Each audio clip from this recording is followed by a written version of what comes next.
Como todos ustedes saben, digamos, en Aguascalientes se divide, digamos, las facciones revolucionarias, los grupos revolucionarios, se da la escisión y ahí precisamente Carranza, después de esa división, lo que hace fundamentalmente es reformar su plan de Guadalupe.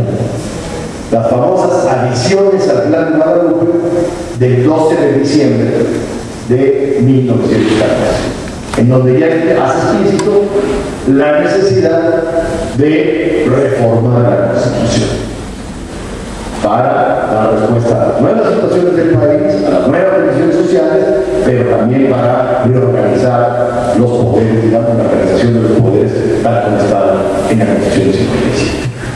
Entonces ahí ya, y se da facultades, digamos, para legislar y empezar a legislar sobre determinadas materias. Entonces, a partir del 12 de diciembre de 1914, Carranza, antes, digamos, cuando todavía incluso en ese momento tengan en cuenta una cosa que es muy importante. En ese momento la mayoría del poder militar realmente lo tenía Villa y la alianza con Zapata.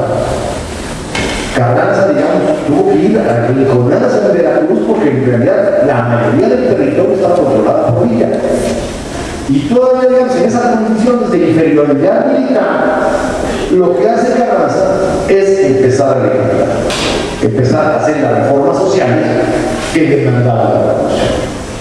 El 29 de diciembre, el municipio de Libre, que era una de las grandes demandas de la revolución, como acabar con las prefecturas y los jefes políticos, digamos, que eran en el desencarnizaba, digamos, el poder autoritario de la dictadura a nivel inmediato. 29 de diciembre de 1914, el municipio de Libre. El 6 de enero de 1915, la ley de reforma agraria para responder a la cuestión de la tierra, ya en Veracruz. Inmediatamente después, toda la cuestión empieza, digamos, de las facultades al Congreso, hace una reforma constitucional, con esas facultades, sin que hubiera Congreso ni mucho menos.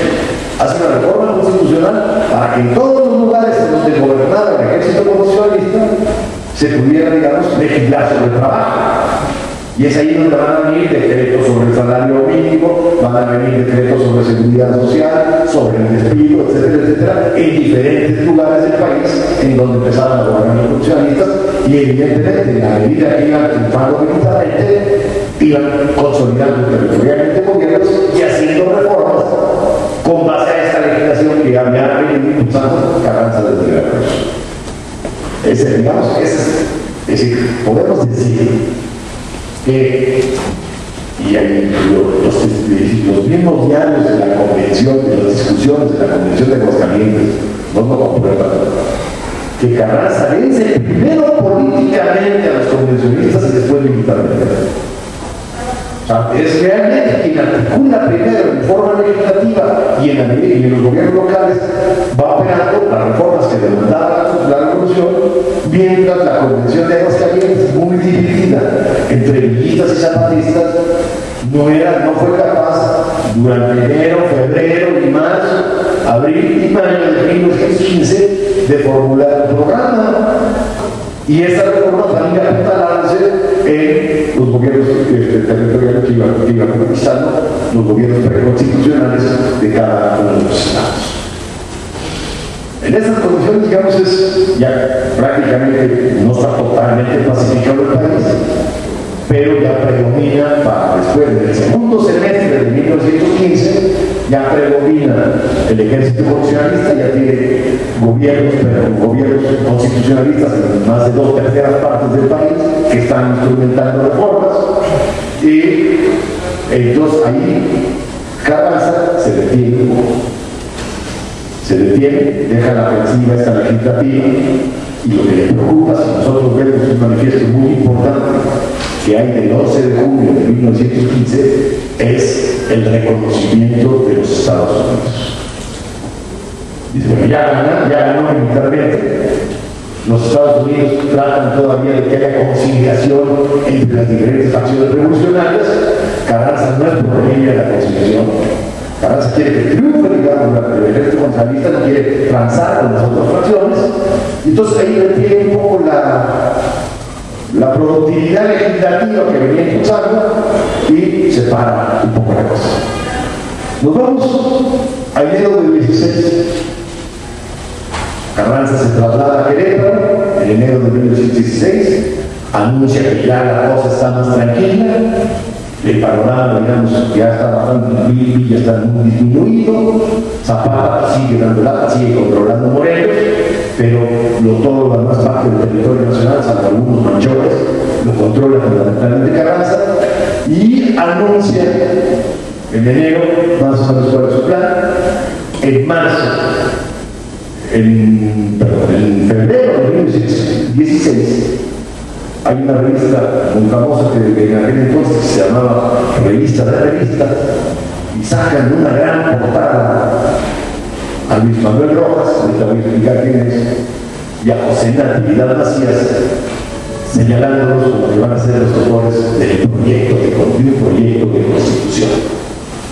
Luis Manuel Rojas, digamos, es un abogado jalisciense que dirigía la revista, esta revista de revistas, y que desde un año, 2 años y medio antes, digamos, era parte del equipo de asesor de juristas de Carranza, que había estado con él en Veracruz, en este grupo que hacía las reformas, y José Natividad Macías era el rector de la universidad en aquel entonces, digamos, del gobierno de Carranza, y a ellos dos les encarga el proyecto de constitución.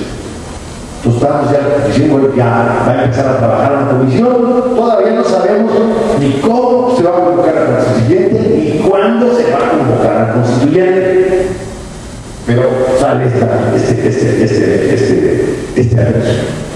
Sin embargo, en los primeros días de marzo de 1916, Villa incurre en Columbus, digamos, invade los Estados Unidos, es la famosa invasión a Columbus, y eso pues genera, digamos, un gran conflicto internacional, en donde en el mismo marzo de 1916 están, digamos, los 10.000 soldados de la expedición punitiva en el norte de Chihuahua.